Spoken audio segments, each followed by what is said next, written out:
કેમ છો બધા? આજે એક બહુ જ જૂની અને બહુ જ વિસરાતી જતી સ્વીટ બનાવવાના છીએ.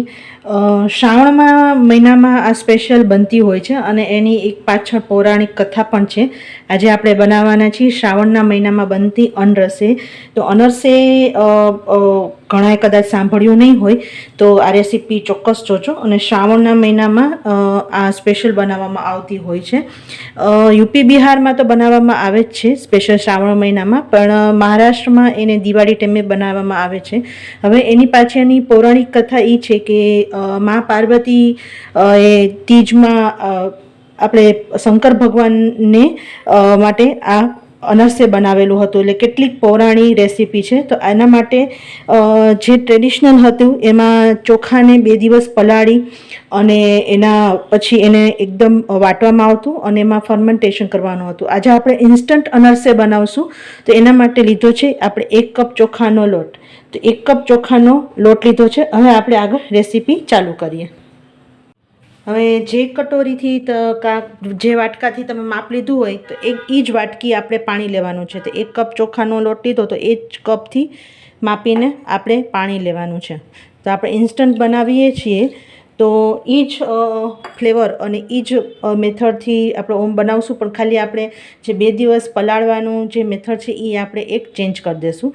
હવે આ પાણીને સહેજ આપણે ગરમ થવા દેશું. એની અંદર, કારણ કે આ સ્વીટ રેસીપી છે તો આની અંદર નાખશું ખાંડ. જે પાણી ઉકળશે એની સાથે ખાંડ ઓગળી જશે. તો આપણે જે ચમચી હોય ઘરની માપની એમાં મેં 1/2 ચમચી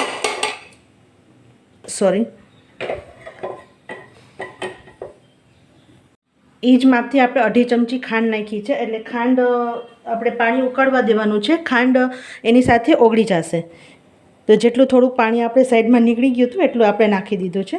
હવે ખાંડને સરસ ઓગળવા દેશું, સાથે સાથે હલાવી લેશું. ખાંડ સરસ ઓગળી જાય. ખાલી ખાંડ ઓગળે ને એક જરાક ઉભરો આવે એટલું જ આપણે પાણીને ગરમ કરવાનું છે. જો પાણી સરસ ઉકળી ગયું છે અને ખાંડ પણ ઓગળી ગઈ છે. હવે એની અંદર આપણે આ જે અત્યારે ગેસનો તાપ હવે ધીમો કરી દેજો અને આપણે 1 કપ જે ચોખાનો લોટ છે ને એ આપણે નાખી દઈશું અને હલાવી લેશું. જો જેમ હલાવશો ને એટલે બધું પાણી એબ્ઝોર્બ કરી લેશે. અને હવે આ ટાઈમે ગેસ બંધ કરી દેશું અને આને આવી રીતે સરસ હલાવી લેશું.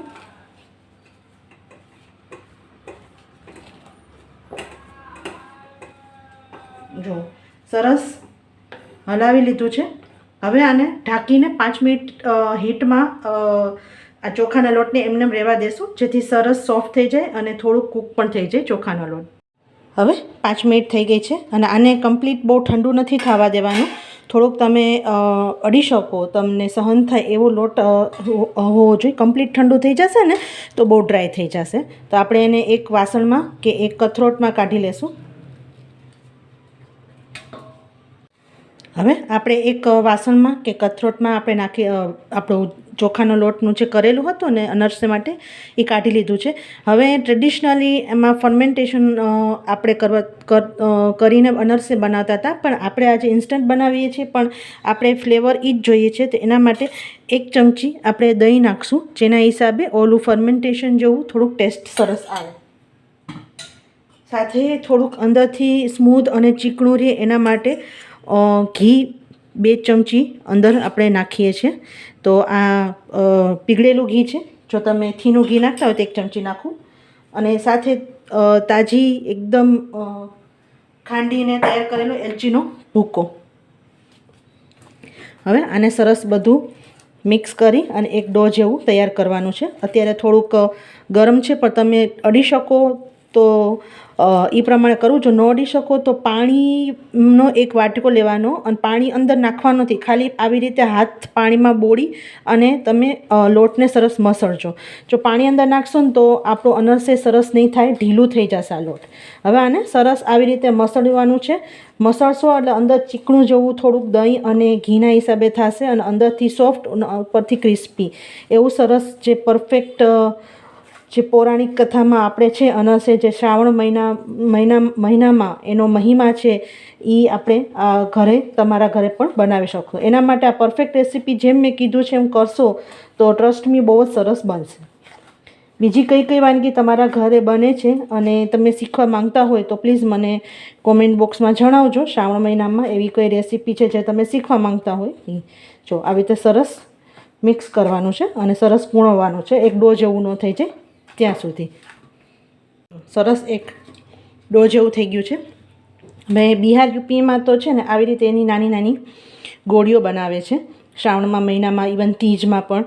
અને જો તમે મહારાષ્ટ્ર સાઈડ જાઓ ને તો એ દિવાળીમાં આવી રીતે આમ ફ્લેટ બનાવે છે. તો તમને જે રીતે ભાવતું હોય ને એવી રીતે તમે શેપ ગમતો હોય, કારણ કે ટેસ્ટમાં કંઈ ફરક ન પડે. અને વિશ્વાસ રાખજો બહુ જ સરસ બને છે.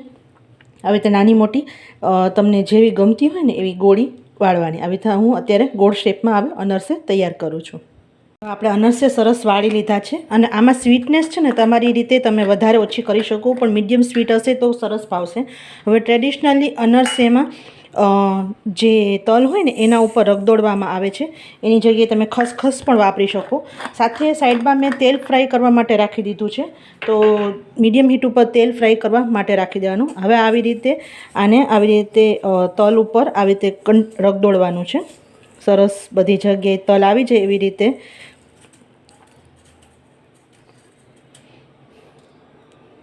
આપણે બધા અનરસે સરસ તલ ઉપર આવી રીતે રગદોળી દેશું.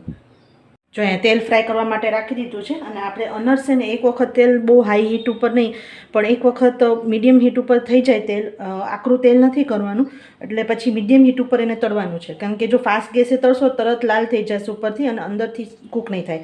અને જો ધીમા તાપે કરશો તો તેલ બહુ પીશે. એટલે મીડિયમ હીટ ઉપર આને ફ્રાય કરવાના છે. અને આપણે આવી રીતે અનરસે એક એક નાખી દઈશું.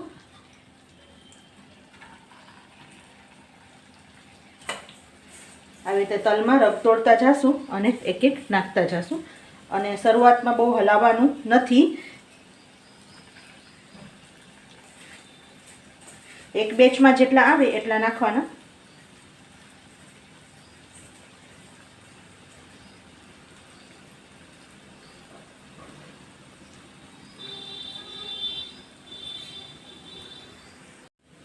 ધીમેથી હલાવી લેવું.